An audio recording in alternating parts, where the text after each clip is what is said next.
देख लिया। पहले देखिए, जैसा मैंने कहा, समय समय की बात है। पहले सपने में भी किसी को पति के रूप में देख लेते थे तो उसी से विवाह करते थे। तो उन्होंने सपने में अनिरुद्ध को पति के रूप में देखा। अब एक बात बताइए, हम सब साधारण जीव है, संसार में रहते हैं। अगर हमें कोई पसंद आता है, शादी करने की इच्छा है, दोनों की बातें हो गई, दोनों ने एक दूसरे को पसंद कर लिया, दोनों को शादी करनी है। अब अगला स्टेप क्या होगा आपका, बताइए। माता पिता को बताएंगे कि भैया ऐसी ऐसी बात है, हमको कोई पसंद है, उससे शादी करनी है ना। फिर माता पिता को जचेगा तो वो दोनों बात करेंगे। हर कोई यही करेगा, पर ये हम साधारण लोग करते हैं। उषा किसकी बेटी है? दैत्य की। थोड़ी हरकतें तो आएंगी। उसने रात को सपने में अनिरुद्ध को पति के रूप में देखा, रात तो रात उठाकर ले आए, अपहरण कर कर लेकर आ जाते हैं अनिरुद्ध जी का। अब भगवान को पता चलता है, भगवान तो बहु स्वीकार है, भेज दो दोनों को, पर बाणासुर को तो हाथों से मुक्त होना है। उसने कहा नहीं, आओ युद्ध करो और ले जाओ। भगवान आते हैं, युद्ध आरंभ होता है। युद्ध में पहला तीर ही भगवान चलाते हैं। वो पहले तीर से ही वो 1000 हाथों से मुक्त हो जाता है। दूसरा तीर भगवान चलाए इससे पहले महादेव जी बीच में आ जाते हैं। महादेव जी कहते जो करना था हो गया, अब आप बेटी दो और आप बहू ले जाओ। मैं भगवान के विरुद्ध युद्ध नहीं कर सकता। तो बाणासुर को भी तो यही करना था, उसने युद्ध वहीं रोक दिया और भगवान अपने पौत्र और पौत्र वधू को अपने साथ लेकर जाते हैं। तो इस प्रकार भगवान का भी अब परिवार बढ़ रहा है। यहां पर पांडवों ने एक मायावी महल बनवाया, बहुत सुंदर। तो उन्होंने अपने भाइयों को बुलाया कि आकर देखो, हमने इतना सुंदर महल बनाया है। सब आते हैं, क्योंकि मायावी महल था। दुर्योधन को समझने में थोड़ा समय लग गया, ठोकर लगती है, वो गिर जाते हैं। सामने से द्रौपदी जी जा रही थी। द्रौपदी जी ने सोचा थोड़ा हंसी मजाक करते हैं। द्रौपदी जी ने मजाक मजाक में कह दिया, वही बात मैंने कल कही ना, कई बार मजाक करने में और किसी को ठेस पहुंचाने में इनके बीच एक पतली सी लाइन होती है जो हमें दिखती नहीं है और हम उसको पार कर देते हैं। द्रौपदी जी ने कह दिया, अंधे का पुत्र अंधा। उसी दिन महाभारत का बीज रोपण हो गया था। दुर्योधन वापस आते हैं, अपने मामा के पास आते हैं। मामा से कहा मुझे उस द्रौपदी से बदला लेना है। मामा ने कहा धृत क्रीड़ा का खेल करेंगे, जिससे बदला लेना है, जैसा बदला लेना है ले लेना, पासे मेरे वश में है। खेल आरंभ होता है, बीच सभा में खेल हो रहा है। अब पासे क्योंकि मामा के वश में है, धीरे धीरे पांडव अपना सब कुछ हार गए, धन दौलत राज्य सब कुछ। अंत में अब वो कहते कि अब दाव पे लगाने को कुछ नहीं है, अब कहां खेले। कौरव कहते हैं ऐसे कैसे नहीं है, अभी तो द्रौपदी बची है, उसको दाव पे लगाओ। पहले सबको बड़ा क्रोध आता है, सब कह रही है क्या बात है, लेकिन फिर द्रौपदी जी को दाव पे लगा देते हैं, हार जाते हैं। उस समय द्रौपदी जी रजस्वला अवस्था में थी। उस समय वो कमरे से बाहर नहीं आती थी कुछ दिनों तक, और क्योंकि कमरे से बाहर नहीं आना है तो वो उन वस्त्रों में भी नहीं है, अंदर आराम कर रही है। दुर्योधन ने दुशासन से कहा उसके केश पकड़कर खींचते हुए लेकर आना। जाते हैं, द्रौपदी जी के केशों को पकड़ते हैं और खींचते हुए लेकर आ रहे हैं। वो बार बार कह रही है मुझे ऐसे बाहर मत लेकर जाओ, बाहर गुरु बैठे हैं, राजा बैठे हैं, बड़े बड़े लोग बैठे हैं। खींचते हुए लेकर आते हैं, बीच सभा में पटकते हैं। दुर्योधन कहते हैं इसको निर्वस्त्र किया जाए।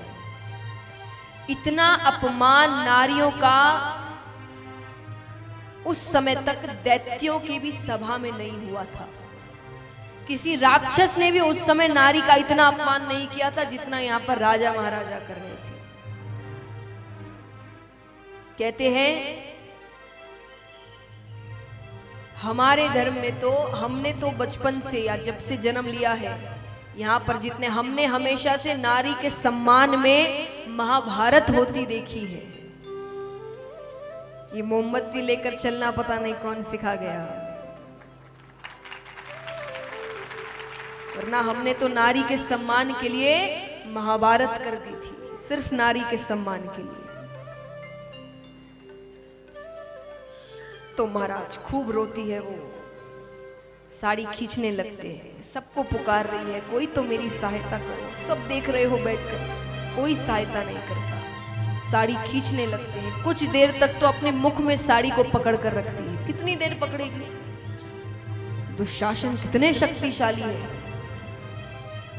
जब हार जाती है तब दोनों हाथ ऊपर उठाती है, हे परम पिता परमेश्वर मेरी रक्षा करो, हे द्वारिका के नाथ मेरी रक्षा करो, हे द्वारिकाधीश मेरी रक्षा करो। और उसके बाद तो जो साड़ी बढ़ने लगती है, बढ़ते बढ़ते बढ़ते कपड़ों का पहाड़ लग जाता है, पर वो साड़ी खत्म नहीं हो रही। थक जाता है दुशासन, सच में पहाड़ लग जाता है वहां कपड़ों का, पर वो साड़ी खत्म नहीं होती। अब इसके बाद भीम बड़े क्रोधित होते हैं। भीम कहते हैं कि आज मैं प्रतिज्ञा लेता हूं कि ये दुर्योधन जिसने द्रौपदी के लिए ऐसी बातें कही है, मैं इसकी छाती फाड़ कर इसका लहू पीऊंगा। और ये दुशासन जिसने द्रौपदी के वस्त्रों को हाथ लगाने की हिम्मत करी है, मैं इसके दोनों हाथ उखाड़ कर फेंक दूंगा। लेकिन ये सारी बातें बाद में, पहले वनवास होता है। वनवास होता है, वनवास के बाद वापस आते हैं, आकर अपना राज्य मांग रहे हैं। दुर्योधन कहते हैं युद्ध करो, ले जाओ।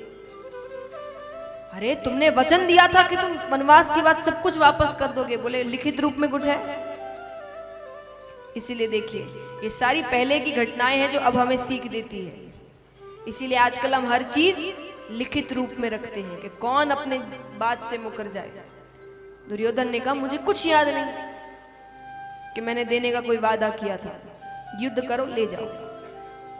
भगवान के पास पांडव जाते। देखिए पांडवों के पास एक ही सहारा है, उनको जब कोई परेशानी होती है वो सिर्फ एक व्यक्ति के पास जाते हैं, और वो है, इसीलिए उन्होंने हर अपनी जंग जीत ली। हमारी नजर में तो भगवान लास्ट ऑप्शन होते हैं, है कि नहीं? पहले बड़े बड़े सेठों से मिलो, लोगों को फोन करो, ये काम कर दो भाई, वो काम कर दो भाई। जब सब मना कर देंगे तब भगवान की याद आती है। और पांडवों को सबसे पहले भगवान की याद आती थी। भगवान के पास जाते हैं, भगवान शांति दूत बनकर आते हैं। भगवान समझाने की कोशिश करते दुर्योधन को। दुर्योधन कहता मुझे कुछ याद नहीं।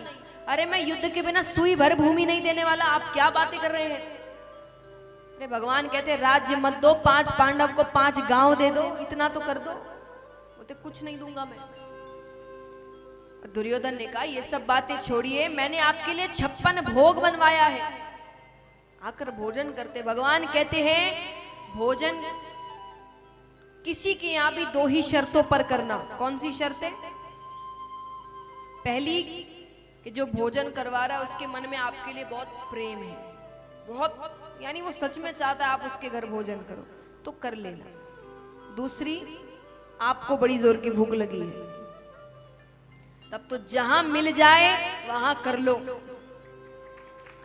भगवान कहते यहां दोनों ही चीजें मुझे नजर नहीं आ रही, ना तो मुझे इतनी भूख लगी और ना तुम्हारी आंखों में इतना सा भी प्रेम नजर आ रहा है।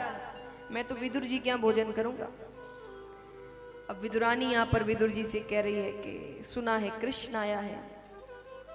वो घर आ जाता तो विदुर जी कहते राजा है, राजा से मिलने आया है, दासी पुत्र के यहाँ क्यों आएगा? अरे कोशिश तो करो। विदुर जी कहते ठीक है मैं जाता हूं। विदुरानी ने कहा अगर कृष्ण को साथ लाओगे तो बाजार से कुछ खाने को भी लेते आना, घर पे कुछ नहीं है। ठीक है, विदुर जी जाते। विदुर जी का जाना हुआ और भगवान दरवाजे पे खड़े होकर आवाज लगा रहे हैं विदुर जी अरे कहाँ हो, अंदर नहीं बुलाओगे क्या? देखिए ये अपने लोगों की पहचान होती है। कोई पराया आपके, देखिए आजकल आवाजें तो इतनी नहीं देते, डोरबेल्स होते हैं, घंटियां होती है, तो आएंगे जो बड़े ही पराये से होते, चुपचाप खड़े रहेंगे, एक बार डोरबेल बजाएंगे, इंतजार करेंगे। और यही आपका कोई मित्र होगा तो वो तब तक डोरबेल से उसका हाथ नहीं हटेगा जब तक गेट नहीं खुल जाता। ये अपनापन होता है कि उसको पता है कि आप गेट खोल के चिल्लाओगे नहीं कि भाई कैसी हरकतें कर रहे हैं, क्योंकि आपको पता है वो वैसा ही है। मित्र ऐसे ही होते हैं। तो भगवान भी आते ही जोर से चिल्लाने लगते, अरे कहाँ हो, अरे आजकल तो भूल ही गए, मिलने नहीं आते, ये नहीं करते, खूब बातें कर रहे हैं भगवान। विदुरानी जी कहती, ये कौन आया है जो इतने अपनेपन से पुकार रहा है। विदुरानी बाहर आती और साक्षात दरवाजे पर भगवान खड़े हैं। आइए हम भी प्रार्थना करते किस दिन हमारे घर भी आ जाए भोजन करने।